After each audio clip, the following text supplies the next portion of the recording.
আমি তোমার সাথে এখন সত্যি খুব খারাপ ব্যবহার করে ফেলবো। তোমাকে বাসায় ভিতরে পাইছি তো অন্য একজনের সাথে, খারাপ তো আমি করব। তোমার সাথে খারাপ করব, শাহেদের সাথে খারাপ ব্যবহার করব, ইমনের সাথে খারাপ ব্যবহার করব।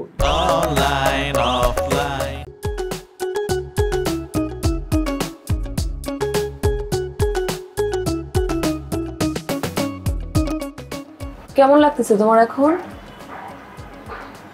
এই কথা বলো, কেমন লাগতেছে বলো তো? শোনো, আমি কি একটু গরম দুধ এনে দিব, খেলে দেখলে ভালো লাগবে। শোনো, ডাক্তার বলছে তোমার তেমন কিছুই হয় নাই, বুঝছো? টেনশনের কিছু নাই। হ্যাঁ, এই কি কি হলো আবার? কি হয়েছে বলো তো? আমি কেন বেঁচে আছি? আমি কেন মরে যাই নাই? কেন এখনো বেঁচে আছি? কি কারণে বেঁচে আছি? কি কারণে বেঁচে আছি? এটা মরে যাওয়ার মতো কিছু হয় নাই। হ্যাঁ, শান্ত হও। কি করতেছে না করতেছে চুপ। ভালোবাসা, ভালোবাসার কোনো মূল্য নাই এই দুনিয়াতে। ভালোবাসার কোনো মূল্য নাই রে, মূল্য নাই।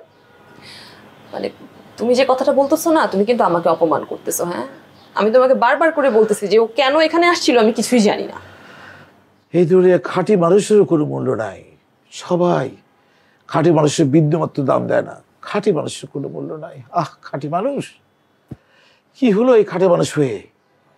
এই সভ্য সমাজে খাঁটি মানুষ হয়ে থাকার কোনো মূল্য তো পেলামই না।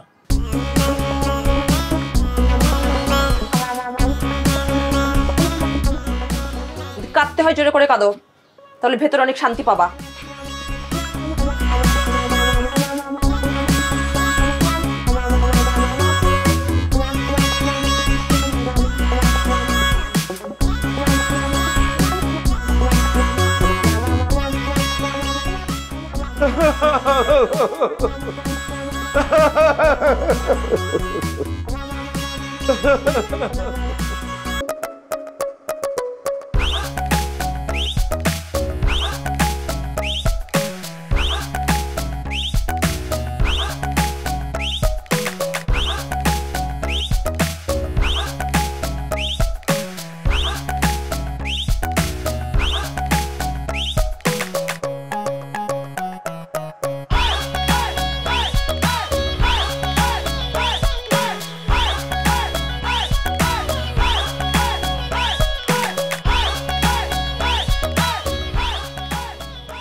তুমি এটা শেষ করো, আরো নিয়ে আসি।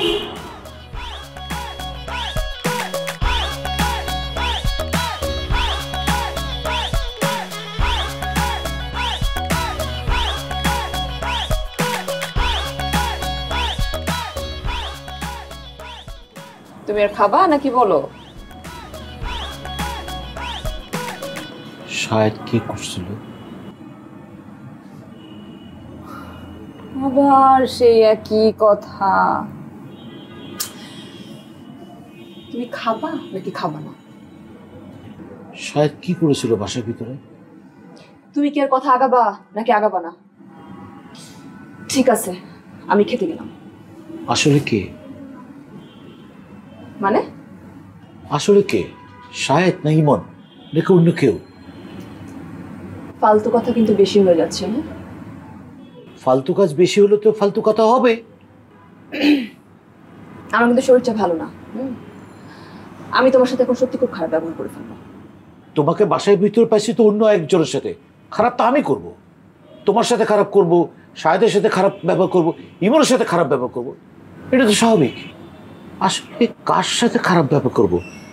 আশার কথা ইমনের, কিন্তু আসলো শাহেদ। ঠিক বুঝলাম না। এবার তো আমি সব ক্লিয়ার হয়ে গেলাম, সব তো বুঝে ফেললাম। তুমি তো সব বুঝো, সব বুঝো, কিন্তু এই সুলেমানের ভালোবাসাটা তুমি বুঝো না। আমি বুঝতে পারতেছি, ওনাকে আসলে তুমি পাঠাইছিলা। কি? জি, তুমি ওকে পাঠাইছো, পাঠানোর পর তুমি আবার আসছো। এটা কেন করছো জানো? তুমি এটা করছো এই জন্য যেন আমি সারা জীবন তোমার কাছে নত হয়ে থাকি, কিন্তু এটা তো কখনো হবে না, এটা সম্ভব না এই কালে। বলা এখন শব্দ সামার। দোষ করছো, দোষ তো হবে। আমি এখন কি করবো জানো? কি? আমি এখন ওই ডিবির ভাইজানকে ফোন দিব। ওমা, আমি এবার কি করলাম? তুমি কেন আবার ডিবি পুলিশকে ডাকবে এখানে? কারণ তুমি আমাকে নির্যাতন করছো, তুমি আমাকে মানসিকভাবে নির্যাতন করছো, তাই আমি ফোন দিব ডিবিতে।